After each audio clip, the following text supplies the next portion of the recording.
Hello guys, welcome to Edumo tutorial series. I am Karthik, the instructor for Object-Oriented Programming. Currently we are dealing with the second chapter, that is Introduction to C++. We have completed the first section of the chapter, and in this lecture we will be looking at control structures and the programs using control structures. Control structure. A control structure determines the order in which statements are executed. There are typically two kinds of control structures. One of them is conditional control structure and the other is looping control structures. Conditional control structures, C++ handles conditional control structures by supporting the following statements, that is if statement, switch statement, conditional operator statement and goto statement. Now let's look at if statement. The if statement is implemented in different forms depending on the complexity of the conditions which are to be tested. The different forms are simple if statement, and then we have if else statement, followed by nested if else and else if statement. Now let's look at the syntax of simple if statement. The general form of simple if statement is, the first is the keyword if followed by an expression in a pair of parentheses. And then we have the body of the block which has to be executed if the expression is evaluated to true. And then we have other statements following outside the block. If the expression is true, the statement inside will be executed. Otherwise, statement inside will be skipped and only the statement outside will be executed. So here, this is the flowchart guys. So this diamond is what we use to indicate conditionals in a particular flowchart. If the condition is true, the particular block of code gets executed, else the particular block of code will not be executed. Now let's look at a simple program. Here we have x and y which are of integer data type and they have values 15 and 13 respectively. So if x is greater than y, that is 15 is greater than 13, which is true, then the inside block will be executed, that is x is greater than y.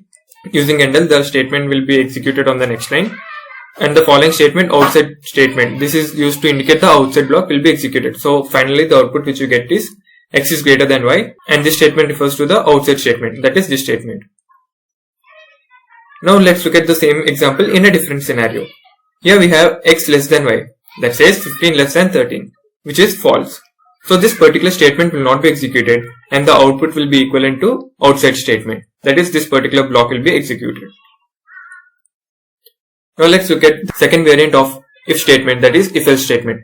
The general form of simple if else statement is if, then the condition, that is the expression which has to be evaluated, which gives either true or false, and if the statement or expression is true, then this particular block will be executed, else this particular block is executed. If the expression is true, that is this expression is true or returns true, then the statement 1 block will be executed, else the statement block will be skipped and the statement block 2 will be executed. That is, if the condition is true, this block will be executed, else this block will be executed. This is the flowchart. Start, this states the starting point of the program, and then followed by we have the evaluation of the expression, and if this returns true, then the statement in the if branch gets executed. If it evaluates to false, then the statements in the else branch get executed, and finally the program gets terminated. Now let's look at a simple program. Here we have x as 15 and y as 18. If x is greater than y, which is not true, so directly the else block will be executed, that is y is greater than x. So perhaps if we have the condition here x less than y, that is 15 less than 18, which is true, then we'll be having x is greater than y. This condition will be evaluated. So now let's look at nested if else statement. Nested generally means that a particular structure inside another structure. So here we can see that the general form of a nested if else statement is this thing. So here we have a first if expression, and then this is the entire true block, and if the expression returns a false value, then the else block will be executed, that is this block. And we can see that the inner block is itself another if else block. So here even if this statement is executed, then this particular expression will be evaluated, and if this returns true, this block will be executed, else this block will be executed. Similarly here. So basically this is the flowchart of nested if else. So see the boolean expression 1, if the expression is false, body of else, if the expression is true, the body of if, and even in the body of if we have nested expression 1, and if this evaluates to true, then we will get the body of if. If this goes to false, we will be getting the body of else. Similarly for the next nested expression 2. And after this, statement after if section will be executed. So this is the example. So initially we have marks, which takes an integer data type and has the value of 55. If 55 is greater than or equal to 80, That's not true because it's less than 80. Then the else block will be executed. So here, this is the typo, guys. We'll be having E as small. And then, since this else block will be executed, now we'll be checking that if marks is greater than or equal to 60, which is also false because 55 is not greater than or equal to 60, then this particular block will be executed. And here we'll be checking that if marks greater than or equal to 40, that is 55 is greater than or equal to 40, which is true. So we'll be getting your third class. This is the output of this program. So now we'll be looking at if-else ladder. The general form of if-else or else-if ladder is if expression 1. So if this expression is true, then statement block 1 will be executed. If this expression 1 is false, then it will be checking else if. That is, if this is false, then it will be checking if this expression is true or false. If this is true, then this block will be executed. There may be a case even if the expression 2 is false, then this block will be checked. That is, expression 3 block will be checked. And if expression 3 is true, then statement block 3 will be executed. Even if this is false, we'll be having a default else condition. Like if all the expressions will be failing to evaluate to true case, then this particular block of statement, that is the default statement block, will be executed. The expression is tested from the top of the ladder and it proceeds downwards. As soon as the true condition is found, the statement associated with it is executed.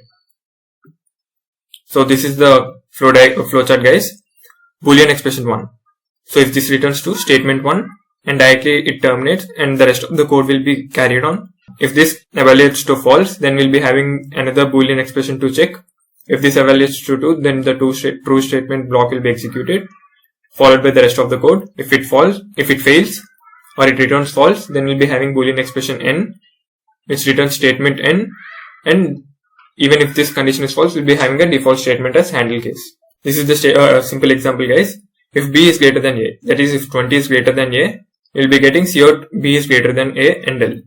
Else, if a is greater than b, that is 15 is greater than b, we'll be getting a is greater and l.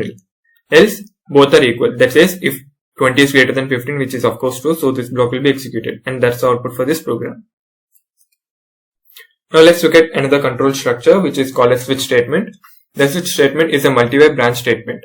It provides an easy way to dispatch execution to different parts of the code based on the value of expression. We know that basically if block is only bidirectional, that is, we can either get true or false. So the condition varies between two branches. But here, switch statement, we can have a multi-way branch statement. Switch is a control statement that allows the value to change the control of execution.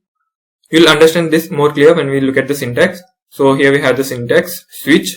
Here this is the value which we'll be taking from the user.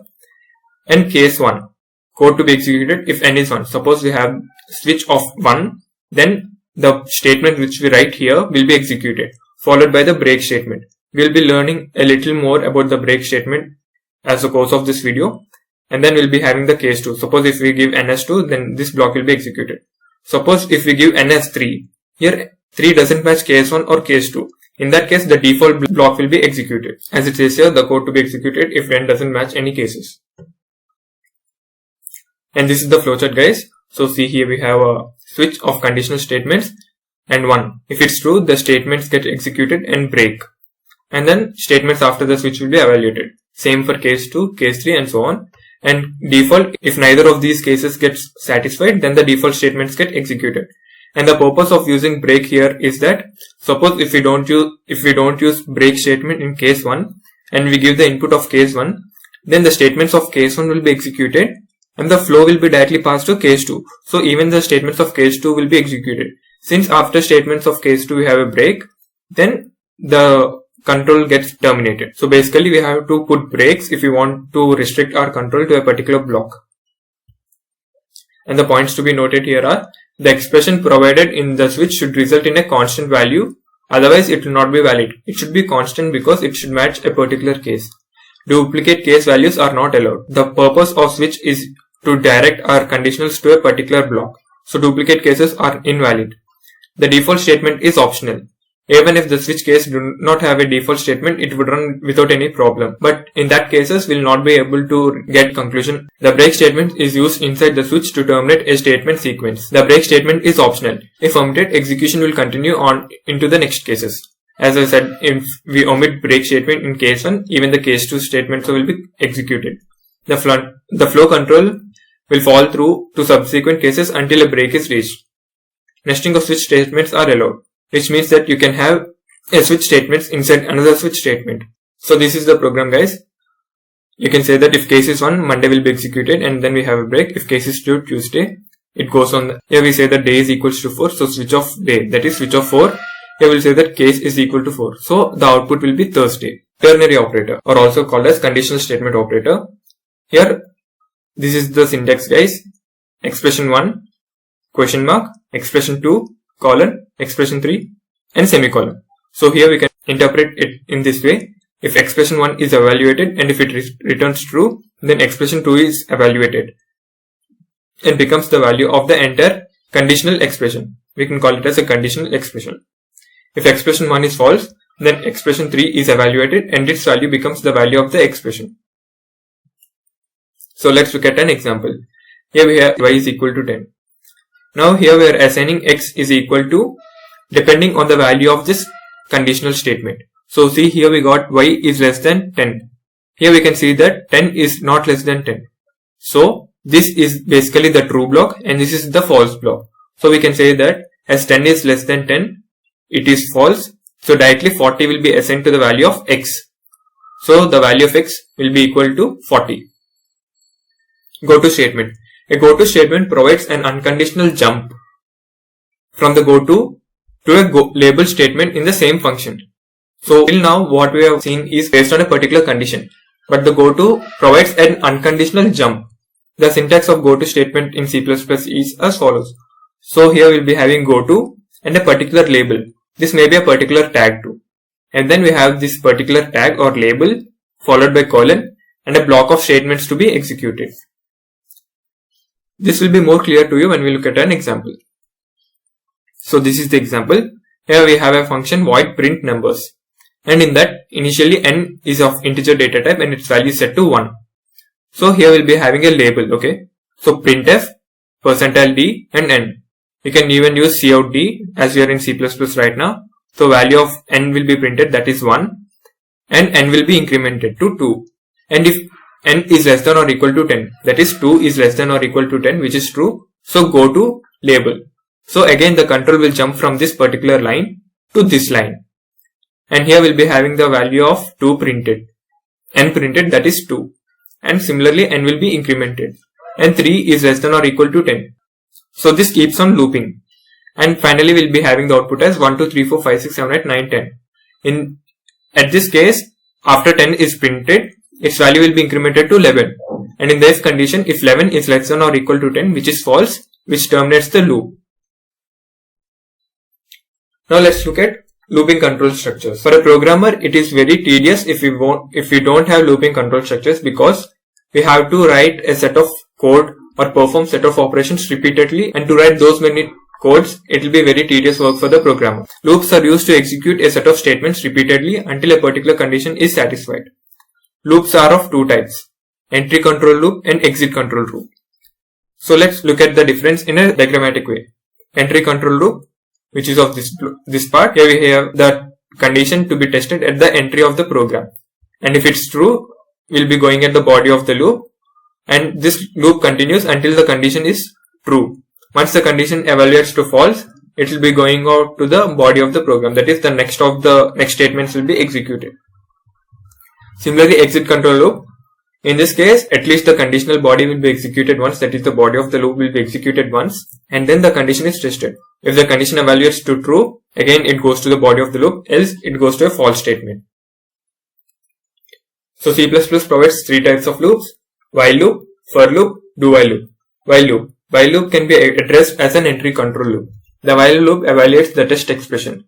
If the test expression is true, code inside the body gets executed or evaluated, then the text expression is evaluated again.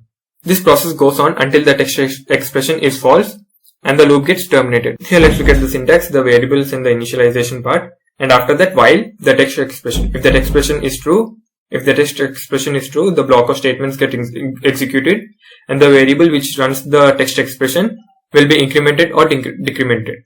So see, here we have the text expression, and if it's true, the body of the loop.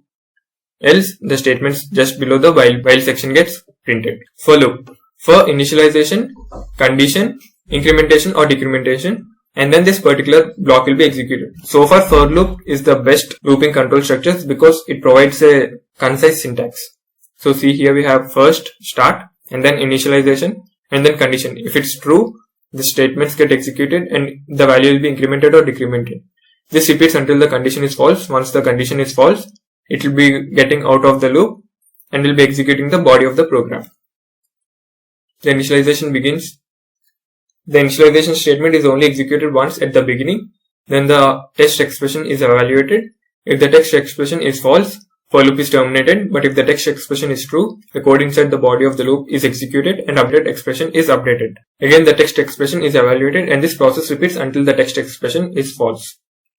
For int a equals to 10, so initially value of a will be printed, and once the first loop is completed, then the value of a will be incremented to 10 plus 1, that's 11, and since 11 is less than 20, the value of a will be printed as 11. This goes on until the value of a is less than 20. Once the value of a becomes equal to 20, this loop gets terminated. So that's why here we have the value of a as 19 and then the compiler stops the execution. So do while loop. We just spoke of the two different types, that's the entry control and exit control. Both while loop and for loop are entry control, while do while loop is exit control. In some situations, it's necessary to execute the body of loop before testing the condition. As I told you, do while loop executes the body at least once before testing the condition. Such situations can be handled with the help of do while loop. The do statement evaluates the body of the loop first and at the end, condition is checked using the while statement. So do the body of the loop, while, condition, and then here we have a semicolon. This is the most important part for do while, like no other for loops or while loops will have a semicolon anywhere in syntax, that is the ending of the programs. Now let's look at the flowchart. The body of the loop will be executed at least once and then the test expression is evaluated. If it returns true, this loop goes on, else control comes out of the loop. Then we have a statement just below the loop will be executed. Now let's look at the example. Int num is equals to 1, do cout value of num and then 1 will be printed and then number will be incremented. While num is less than or equal to 6. So here we can see that the output will be equal to 1 and then 2, and then 3, and then 4 and then 5. Break and continue statements. Sometimes it is desirable to skip the execution of loop for a certain test condition or terminate it immediately without checking the condition. For breaking the loop, use the break statement. This is the break statement which we previously discussed. The break statement terminates loop, that is for loop, while loop and do while loop, and the switch statements immediately when it appears. So this is the syntax. In a while loop, if a text expression, that is if a particular text expression is true, then the break gets triggered and directly it comes out of the loop. Similarly for a do while statement or loop, and similarly for a for loop. Now let's look at continue statement. It is sometimes necessary to skip a certain test condition within a loop. In such cases, continue statement is used. Syntax is just continue keyword followed by a semicolon. Here we can see that if a particular test expression is true, then continue will skip the particular statement's execution. So when continue is triggered, these statements won't be executed. Directly the control will be skipped. Similarly for the do block and for the for block. Now let's look at the break example. Here we have int main I is equals to 0 while I is less than 10, that is 0 is less than 10, which is true. So here we'll be having 0 printed and then value will be incremented to 1. If I double equals to 4, that is 1 double equals to 4, which is false. So this break statement won't be executed and the loop will be continuing. So once the value of I will be equivalent to 3 and it gets printed, then I value will be increased to 4. So here 4 is equal to 4, which is true. So the break statement gets executed and it will be coming out of the loop. So that's why we have the values printed as 0, 1 and 2 and 3. Here continue example. So see similar case. If I is double equal to 4, then what we'll be doing is we'll be incrementing the value of 4 by 1, that is 5, and continuing it.